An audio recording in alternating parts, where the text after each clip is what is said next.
तज्जिया है वो हमेशा ही वैलिड होता है और इन्होंने जितने भी एनालिसिस किए हैं उसमें 30% जो है वो दुरुस्त साबित होते हैं। साकिब भाई क्या देखते हैं, इमरान खान को माइनस करने की बातें की जा रही है पाकिस्तानी सियासत से, तो क्या देखते हैं, क्या ये पॉसिबल है? ये जो क्राउड आपको नज़र आ रहा है इसकी वाहिद रीज़न इमरान खान है, माइनस इमरान खान। और ये क्राउड जो आज ग्राउंड के अंदर बैठा हुआ है ना, ये पाकिस्तान की सड़कों के ऊपर नज़र आएगा। 1 लाख से 1.25 लाख की कैपेसिटी है इस ग्राउंड की।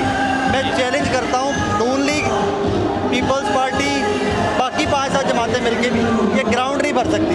अगर वो ये ग्राउंड नहीं भर सकती तो कल को ये पॉसिबल है कि जिन लोगों ने ये ग्राउंड भर दी है उनके लीडर को माइनस करें और वो चुप करके जाकर घरों में बैठ जाए। पॉसिबल है? बिल्कुल भी नहीं है, ऐसा लगता तो नहीं है। इम्पॉसिबल है कि क्या इमरान खान अपनी जो अचीवमेंट्स हैं, जो उनके टारगेट्स हैं, वो अचीव करने में कामयाब हो जाएंगे इस रवामी में? देखिए, that is a valid question कि what is going to happen. अब इमरान खान साहब की कल की जो आरिफ अलवी साहब की स्टेटमेंट है ना, वो स्टेटमेंट बहुत कुछ कह रही है कि खान साहब और शहबाज शरीफ साहब को मैं इकट्ठे बिठाना चाहता हूँ, उनको बैठ जाना चाहिए, इंप्रेशन दिया गया।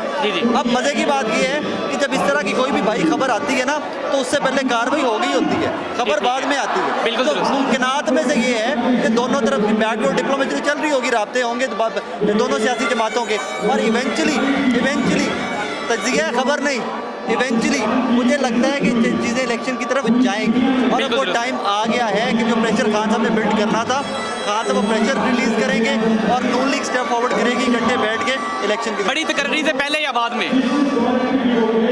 आगे पीछे। आगे पीछे। बहुत शुक्रिया साकिब भाई, बहुत शुक्रिया, थैंक यू।